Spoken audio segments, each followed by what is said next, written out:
కర్నూలు జిల్లా ఆదూరులో sub collector office ముందు వికలాంగులు ఆందోళన చేపట్టారు.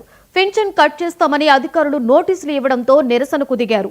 వికలాంగులను ఇలా ఇబ్బందులు పెట్టడం మంచిది కాదని ప్రభుత్వం వెంటనే జోక్యం చేసుకుని యథావిధిగా పింఛన్లు కొనసాగించాలని సిపిఐ పట్టణ కార్యవర్గ సభ్యులు లక్ష్మణ్ డిమాండ్ చేశారు. ఆదోని పట్టణంలో సుమారుగా 170 పెన్షన్లు రద్దయినట్లుగా నిన్న మొన్న ఈ రోజు 3 రోజుల పాటు సచివాలయ సిబ్బంది వెళ్ళి ఇంటింటికి వెళ్ళి వికలాంగులకి నోటీసులు అనేటువంటి ఇవ్వడం జరుగుతుంది. ఇది చాలా దుర్మార్గమైనటువంటిది మేము భావిస్తున్నాం.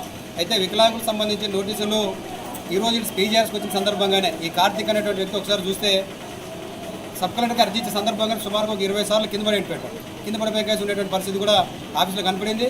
ఈ అబ్బాయికి పూర్తిగా కాలు లేదు, చేయి లేదు, ఫిజికల్గా హ్యాండిక్యాప్ పూర్తిగా స్పష్టంగా కంటే కనపడుతున్నప్పుడు కూడా ఈయనకి పెన్షన్ నాట్ ఎలిజిబుల్ అని చెప్పి అధికారులు ఏ రకంగా ఇచ్చినటువంటిది తెలియనటువంటి పరిస్థితి కూడా మేము భావిస్తున్నాం.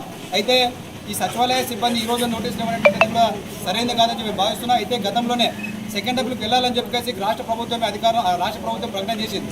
అంటే సెకండ్ అప్పీల్కి సంబంధించి కూడా వీళ్ళందరూ కూడా సచివాలయంలో కలిసి అర్జీలు అనేటువంటి కూడా సచివాలయం ఇచ్చారు. ఇచ్చినటువంటి అర్జీలు అన్నీ కూడా మున్సిపల్ ఆఫీస్ ఇచ్చామని చెప్పి సచివాలయ సిబ్బంది చెప్తున్నారు. మరి మున్సిపల్ ఆఫీస్లో ఎంటర్ చేశారా చేయలేరా అనేటువంటిది మాకే తెలియదు. కానీ ఆ రోజు సచివాలయంలో ఆ రకంగా మున్సిపాలిటీలు ఎంటర్ చేసి ఉంటే ఖచ్చితంగా సెకండ్ అప్పీల్ కోసం ఏదో వైద్యుల కోసం మరి పరీక్ష కోసం వేటెట్టువారు. ఈరోజు దాదాపు 170 మంది ఆ రకంగా సెకండ్ అప్పీల్ పోవడంతో మీ పెన్షన్ కట్ అయిందని చెప్పి ఒక కారణంతో దాదాపు 170 మంది పెన్షన్లు అనేవి తొలగించడం మున్సిపల్ అధికారులు ఆ రకంగా ప్రయత్నం చేశారు. సరైనది కాదని చెప్పి మేము భావిస్తున్నాం. ఇప్పటికైనా ఆదోళనలో ఉన్నటువంటి సంబంధిత ముందల దాదాపుగా 170 పెన్షన్ అదే పెన్షన్ల పైన మరొకసారి విచారణ విచారించి కలిసి పెన్షన్ ఇవ్వాలని కూడా కోరుతున్నాం. ఆదోని పట్టణంలో సుమారుగా 170 పెన్షన్లు రద్దయినట్లుగా నారా చంద్రబాబు నాయుడు గారికి సార్ నాకు పెన్షన్ పోయింది సార్. ఎందుకు పోయింది, దేనివల్ల పోయిందో నాకైతే అసలు అర్థం కావడం లేదు సార్. మా ఊరు వచ్చేసి కర్నూలు డిస్టిక్ ఆదోని సార్. నేను సత్యసాయి డిస్టిక్లో ఉన్నటువంటి హిందూపూర్ 7 బ్లైండ్ స్కూల్లో 9th క్లాస్ చదువుతున్నటువంటి విద్యార్థిని సార్. నేను పెన్షన్ మీద ఉన్నటువంటి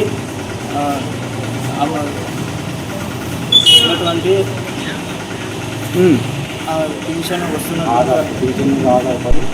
పెన్షన్ మీద ఆధారపడి నేను ఎన్నో రోజుల వరకు జీవనం అనేది సాగిస్తున్నాను సార్. సార్ దయచేసి వికలాంగులకు సహాయం చేసి. ఎప్పుడు కట్ అయింది నీకు? ఎన్ని రోజుల నుంచి, ఎన్ని నెలలు అయింది కట్ అయ్యి? అక్టోబర్ 7కి మాకు నోటీస్ వచ్చింది సార్. నోటీసులు ఏమన్నారు, ఏం చెప్పారు మీకు? ఎందుకు కట్ అయిందని అడిగి పర్సంటేజ్ తక్కువ ఉన్నందున కట్ అయిందని చెప్తున్నారు సార్. నారా చంద్రబాబు నాయుడు గారికి సార్ నాకు పెన్షన్ పోయింది సార్. ఎందుకు పోయింది, దేనివల్ల పోయిందో